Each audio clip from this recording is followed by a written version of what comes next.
யோகிராம் சுரத்குமார். ஜெயகுரு ராயா. கடவுள் மட்டுமே.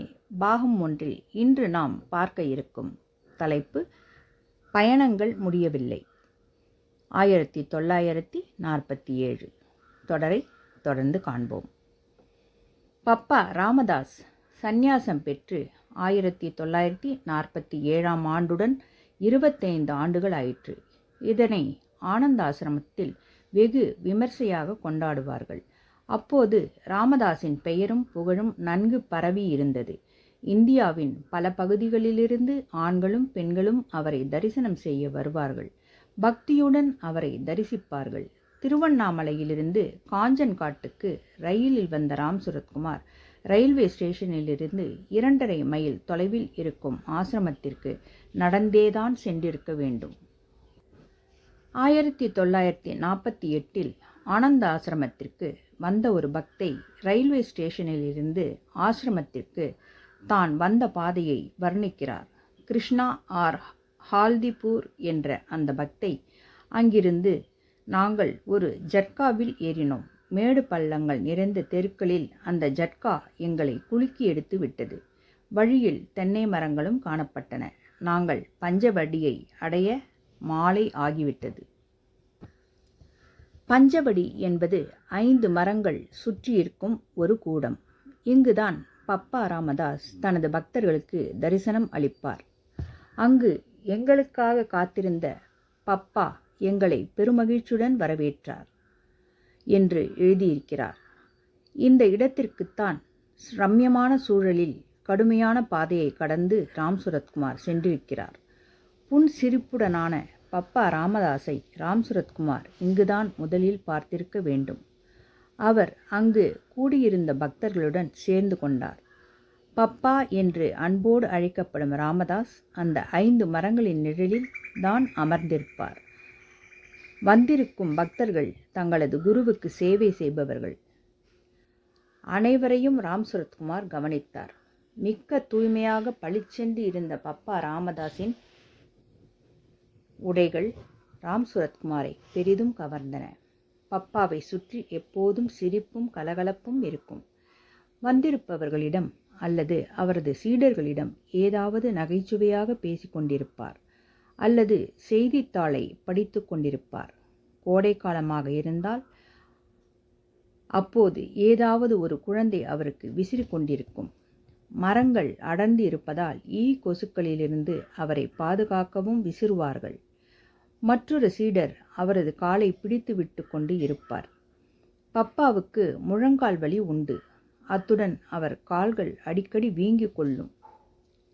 இதன் மூலம் அவர் காலை தொடுவதை அவரது பக்தர்கள் தங்களது பாக்கியமாக கருதினார்கள். இதையெல்லாம் பார்த்த ராம் சுரத்குமாருக்கு முதலில் பப்பா பற்றி பெரிதாக நல்ல அபிப்பிராயம் எதுவும் ஏற்படவில்லை. 1970களில் கேலர் வால்டிங்டனிடம் ராம் சுரத்குமார் வெளிப்படையாகவே ரமண மகரிஷி மற்றும் ஸ்ரீ அரவிந்தரை பார்த்திருந்ததால் இந்த பிச்சைக்காரனுக்கு முதலில் சுவாமி ராமதாஸை பார்த்து ஈர்ப்பு ஏற்படவில்லை. அப்போது இந்த பிச்சைக்காரனால் சுவாமி ராமதாஸை புரிந்து கொள்ள முடியவில்லை. ரமணரும் அரவிந்தரும் ஆன்மீக மகான்கள் என்பதை உடனடியாக புரிந்து கொண்டான் இவன். ஆனால் ராமதாஸ் விஷயத்தில் வேறு விதமாக இருந்தது. அவர் ஆடம்பரமாக வாழ்கிறார். ஒரு மன்னனுக்கு சேவை செய்வது போல அவருக்கு சேவை செய்கிறார்கள் என்று இவன் கருதினான் என்று மனம் திறந்து சொன்னார்.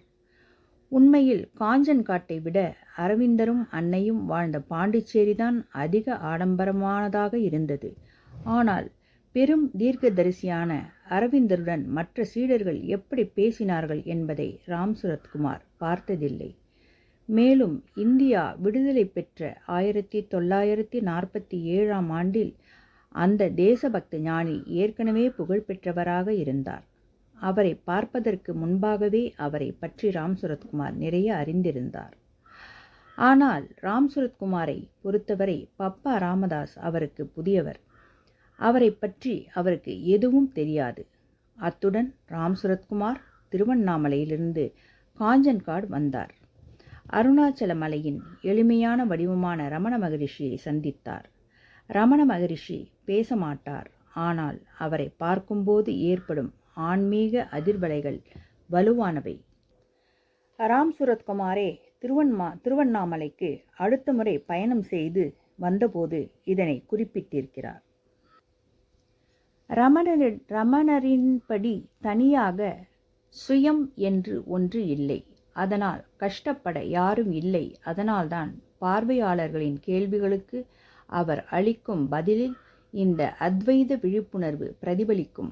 ஆனால் இதற்கு முற்றிலும் முரணாக பப்பா சீடர்களுடன் எப்போதும் சிரித்து கொண்டு ஜோக் அடித்து கொண்டு தனது தோல்விகள் பற்றிய கிண்டல் அடித்து கொண்டு இருப்பார். அவரது சீடர்களின் தினசரி வாழ்க்கை பற்றிய விவரங்கள் குறித்து அக்கறை காட்டுவார். ஆசிரமத்தை நடத்துவது, பள்ளிக்கூடம் மற்றும் மருத்துவ வசதி செய்து தருவது மற்றும் ஏழைகளுக்கு உதவுவது போன்ற நடவடிக்கைகளில் ஈடுபாடு காட்டுவார். பப்பாவின் முதன்மை சீடரான மாதாஜி கிருஷ்ணாபாய் கருணையே வடிவானவர், சிறந்த மேலாளர் என்றே சொல்ல வேண்டும். பப்பாவிடமே அவரது குழந்தைகளின் தேவையை பூர்த்தி செய்வதில் தொடர்ந்து கவனம் செலுத்த வேண்டும் என்று சொல்வார். எதுவாக இருந்தாலும் பப்பாவிடம் கேட்டுத்தான் செய்ய வேண்டும் என்று எல்லோரிடமும் வலியுறுத்துவார். இவரது அர்ப்பணிப்பினால் ஆனந்தாசிரமம் அதன் பெயருக்கு தகுந்தபடி ஆனந்தம் அளிக்கும் இடமாக திகழ்ந்தது. சாதுக்கள் மற்றும் சந்நியாசிகள் என்று மட்டுமில்லாமல் குடும்பமாக அவரை தரிசனம் செய்ய பலர் ஆனந்தாசிரமம் வந்தார்கள். அதனால் அவரை சுற்றி குழந்தைகள் கூட்டம் இருந்து கொண்டே இருக்கும். ஒருவேளை இந்த ராம் சுரத்குமார் இதை பார்த்திருக்கலாம்.